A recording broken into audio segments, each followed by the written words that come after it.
Vamos a tocar ahora un tema importante para la decisión que va a tomar el juez en lo que es la audiencia de prisión preventiva, y esto es los presupuestos de la prisión preventiva. Según lo señala el artículo 268 del Código Procesal Penal, los presupuestos para la prisión preventiva deben ser analizados en la propia audiencia y determinar si efectivamente se dan ellos presupuestos que son de manera concurrente. Es decir, como ustedes lo saben, si uno de esos tres presupuestos no se diera, el juez no va a poder disponer prisión preventiva. Bajo esa temática, la restricción de un derecho fundamental solo tendrá lugar cuando fuera indispensable, en la medida y por el tiempo estrictamente necesario. Y aquí viene una pregunta que siempre hacen aquellos que aplican la prisión preventiva bajo las normas del Código de Procedimientos Penales. Si es bajo el Código Procesal Penal, no hay problema, porque tenemos un plazo que señala la norma, que es de 9 o de 18 meses si fuera un caso complejo. Pero en lo que es el plazo que debe tener esta medida coercitiva de prisión preventiva, la suscrita de acuerdo al análisis que se ha hecho de la prisión preventiva bajo los parámetros del Código de Procedimientos Penales, no podemos fijar un plazo de la prisión preventiva bajo lo que señala la norma procesal, porque ese artículo del plazo de la prisión preventiva no está en vigencia, y por tanto debemos ceñirnos a los artículos que están en vigencia para lo que es el Código de Procedimientos Penales en lo que es la prisión preventiva. Cuando el Ministerio Público solicita una prisión preventiva, ¿qué es lo que nos quiere decir? Que hay que evitar los riesgos de fuga, de ocultamiento de bienes, de insolvencia sobrevenida, el impedimento de obstaculización de la averiguación de la verdad y sobre todo evitar el peligro de reiteración delictiva. Las medidas coercitivas, según los principios que se han entendido, son medidas variables en el tiempo. Es decir, dentro de un proceso penal, lo que marca el proceso penal es el hecho delictuoso. Desde la formalización, tanto el Ministerio Público, la defensa y el juez trabaja con los hechos. La calificación jurídica puede ser variada en el tiempo, en la etapa intermedia, incluso en el juicio oral. Entonces, esa situación de hecho que puede dar lugar a que un juez emita una prisión preventiva puede ser variable en el tiempo. Toda medida coercitiva no es permanente y va a variar según las circunstancias, las investigaciones que se hablan. Bajo ese contexto, ¿con qué trabaja el juez para dictar una medida coercitiva? Con sospecha de la comisión de un hecho ilícito y que exista un peligro evidente de que el imputado no se pueda someter al proceso. Por tanto, nos regimos bajo el principio de variabilidad de una medida que pueda interponerse al inicio de una investigación o de una formalización de la investigación preparatoria. ¿Bajo qué características se va a dar esta medida coercitiva de prisión preventiva? La medida de prisión preventiva importa que esa persona va a afrontar el proceso recluido en un establecimiento penitenciario, que esa decisión solo va a ser jurisdiccional, dictada por un juez competente en un proceso penal, que tiene lo que ya hemos trabajado y se señala un carácter evidentemente provisional y sujeta a plazos máximos en el entendido que sí actuamos bajo lo que es el Código Procesal Penal, y que sus fines son estrictamente cautelares, no solo para una medida de naturaleza personal, sino también para una medida de naturaleza real, y bajo los principios de proporcionalidad, necesidad, subsidiariedad, provisionalidad, excepcionalidad y razonabilidad.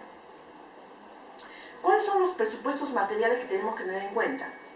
Que existan fundados y graves elementos de convicción, conforme lo señala el artículo 268.1. Pero ¿qué es importante en este aspecto tener en cuenta? Que para el requerimiento de la Fiscalía, y conforme lo señala la norma procesal, el juez, para tomar la decisión, debe tener en cuenta que los primeros recaudos. Eso implica que hay la comisión de un hecho delictuoso que debe vincular al imputado como partícipe o autor del hecho. Pero en estos presupuestos materiales el juez no trabaja con certeza, trabaja con probabilidad. La certeza recién va a ser dada o en la etapa intermedia cuando para la Fiscalía hay medios de prueba que ameritan ir al juicio oral, o en el juicio oral luego de la actuación de la prueba.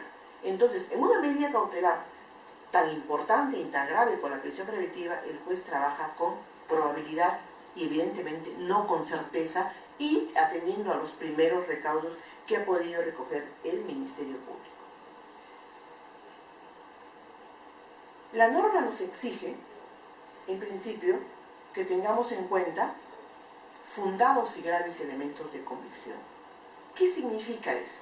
Que en la audiencia pública, oral y contradictoria, el debate me permitirá a mi juez, que voy a tomar la decisión, no solo la existencia de elementos de convicción, sino que tenga una fuerza indiciaria que nos permita determinar que esa persona ha participado en ese hecho delictuoso y por la gravedad que eso importa. Vamos a un ejemplo. Supongamos que estamos en un delito de corrupción de funcionario. Y de los primeros indicios hay un colaborador que nos ha señalado que este funcionario que se le está investigando habría efectuado actos de corrupción. Pero si yo solo tengo como elemento lo expresado por este colaborador, evidentemente hay elementos de convicción, pero no se da el presupuesto importante que es la gravedad y que sean fundados. ¿Qué tendré que tener en cuenta para corroborar lo que dice este colaborador? De repente un video, de repente el acta donde a él se le encontró con el dinero que habría cobrado. Entonces no me basta como elemento de convicción uno de ellos. Tengo que tener y entender que eso deben ser fundados y graves.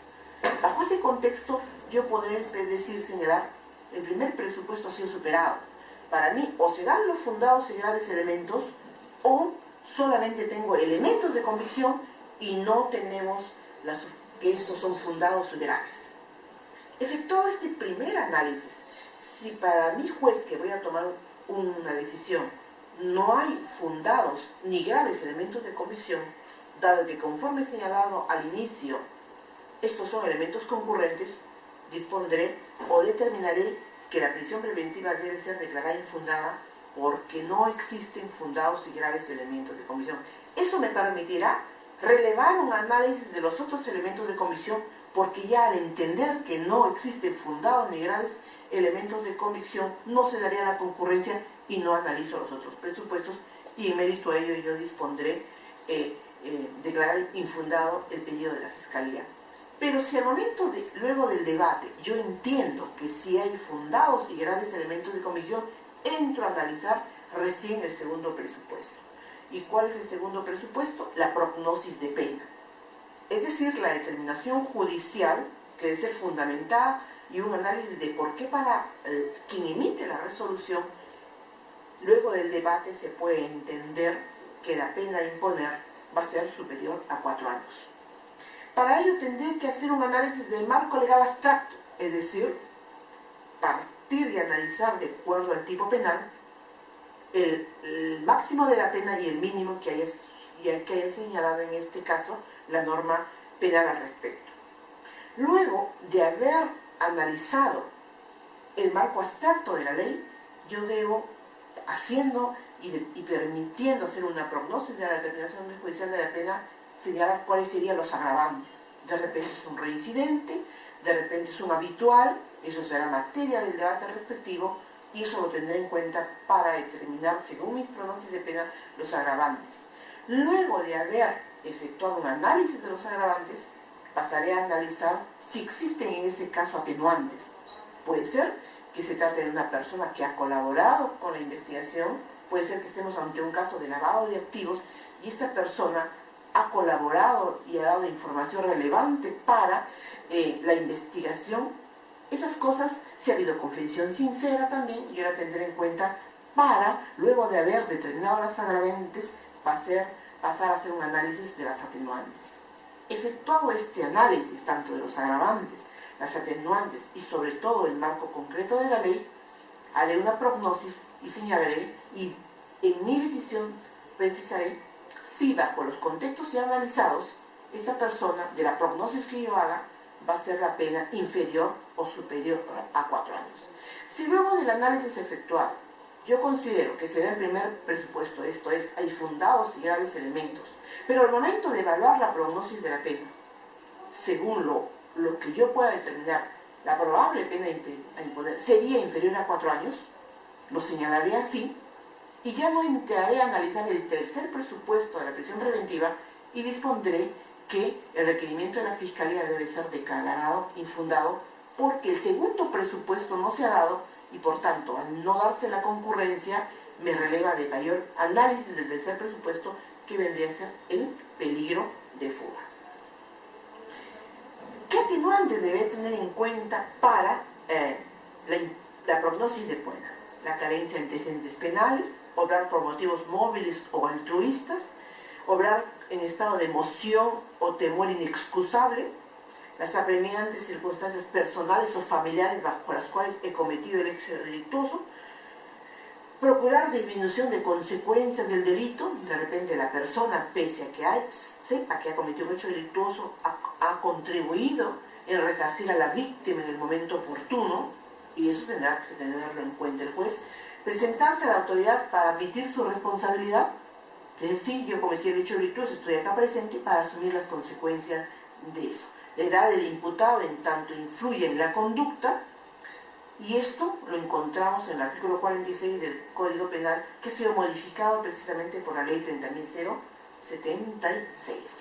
¿Cuáles serán las circunstancias agravantes que hay de tomar en cuenta? Los móviles de intolerancia o discriminación con la cual puede haber actuado aquella persona que viene siendo investigado por un hecho delictuoso, el uso de medios que puedan generar un peligro, de repente se usó un arma de fuego, se usó un arma pulso cortante que le da gravedad al hecho delictuoso, el abuso de su condición de superioridad en que como hubiera ocurrido el hecho delictuoso, las consecuencias más nocivas para consumar el delito, el abuso de cargo, posición económica, formación, poder, oficio, profesión. Mírense que hoy se habla ya de la posición económico que pueda tener esta persona, considerado como un elemento que le da gravedad al hecho delictuoso. Ejecuta valiéndose de inimputables. Si yo de repente para cometer un robo agravado utilizo a menores de edad o utilizo a inimputables, en el entendido de que eso va a evitar que la sanción sea mayor, ya bajo las modificatorias que señalaron la ley 30.076, esta constituye un agravante y creo que fue usada con muy buen criterio porque así no lo contemplaba la norma anterior. El uso de la pluralidad de agentes, la ejecución de valiéndose cometidos en lugares de reclusión o fuera del territorio nacional, daño grave o al equilibrio del ecosistema natural, también se considera como un agravante, y uso de armas, explosivos, veneno u otros que puedan dar una eficacia destructiva al hecho delictuoso. Y esto lo encontramos en el artículo 46 del Código Penal, que ha sido modificado por la ley 30.076 conforme hemos venido a analizar. ¿Qué tendrá en cuenta también el juez? Dos instituciones importantes, la reincidencia y la habitualidad. El reincidente, conforme lo sabemos, es la gente que después de haber cumplido en todo en parte una pena, incurre en nuevo delito, doloso en el lapso de 5 años, se aumenta la pena, para este contexto, haciendo la prognosis, en una mitad por encima del máximo legal. Por eso es que tendré que tener en cuenta el marco abstracto de la norma y si es un reincidente, aumentarle en una mitad al máximo de la pena impuesta.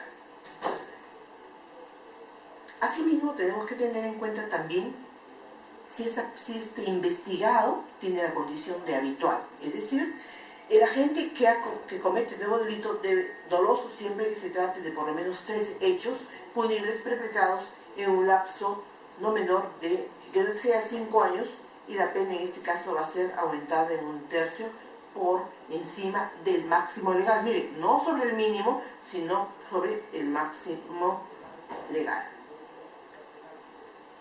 El tercer presupuesto que prevé la norma viene a ser 2 parámetros: el peligro de fuga y el peligro de obstaculización de la investigación, y este es uno de los parámetros que mucho se usa y se toma en cuenta, sobre todo en lo que es criminalidad organizada.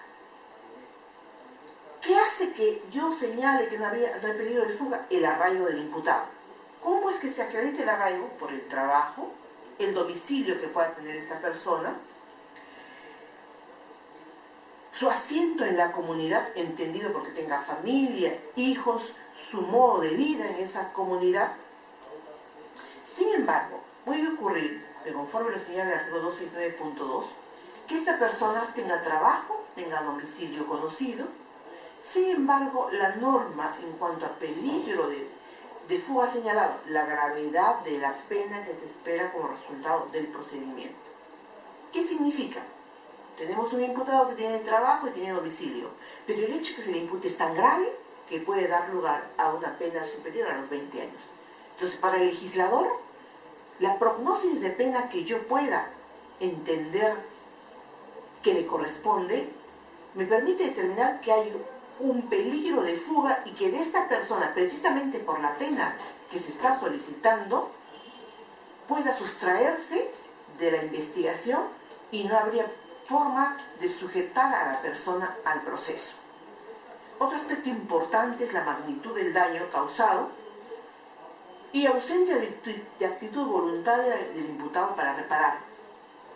Por ejemplo, tenemos el caso de los accidentes de tránsito, donde una persona de repente, producto del accidente efectuado, mata al agraviado y el investigado se ve la actitud de resarcir el daño, paga, por ejemplo, a los familiares de la víctima el sepelio, o si estuviera herido, paga el gasto del hospital o la clínica donde hubiera sido atendido. ¿Qué me permite a mí determinar?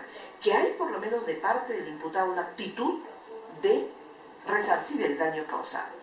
Y eso evitaría ese peligro de fuga que señala en todo caso la norma procesal.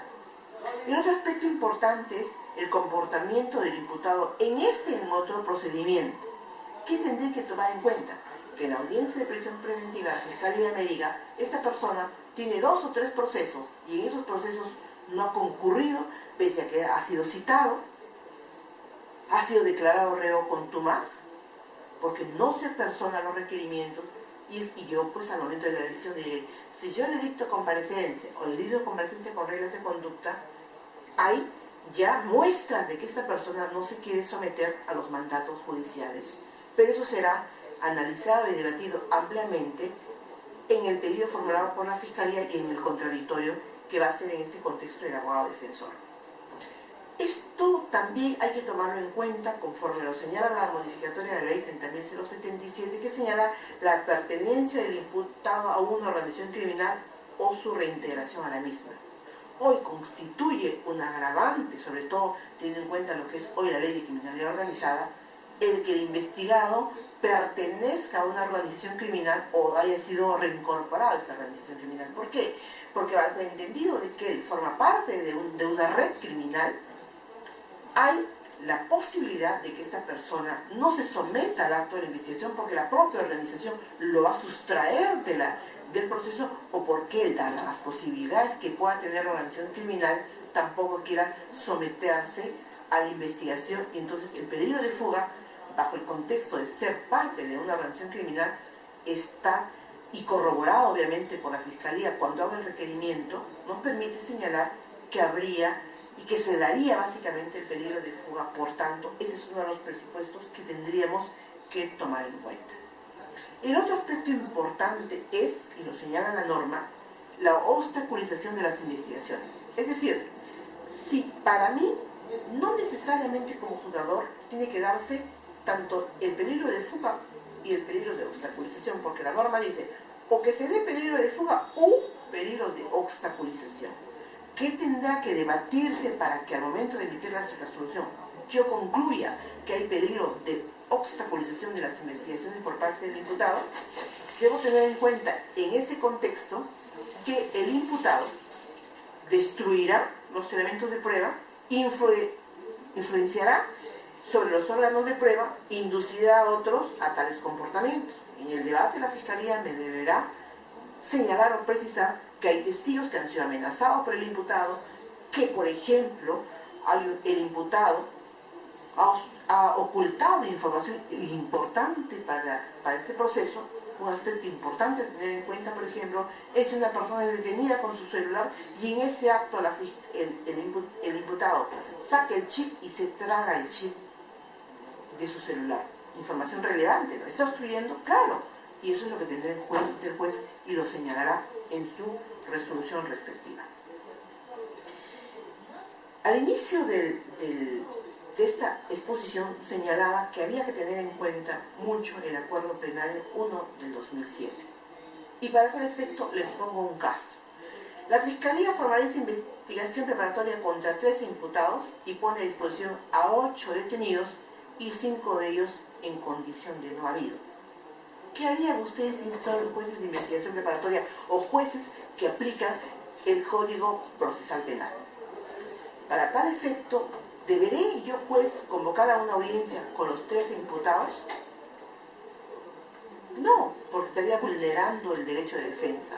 Si son 8 los que están detenidos, yo, juez de investigación preparatoria, dentro de las 48 horas, convoco a la audiencia de prisión preventiva para esos 8 imputados. Para esos 5 que tienen la condición de no habido, en cumplimiento del acuerdo plenario 1 de 2007, deberé notificarles a su domicilio real para que estos señalen un abogado defensor privado para que la próxima audiencia esté presente, y de no hacerle le doy un plazo para que al no designar el abogado privado, el juzgado le designe un defensor público y esté presente en la audiencia que se va a efectuar en fecha posterior, que en todo caso ya va a ser inaplazable, pero yo ya respeté su derecho de defensa.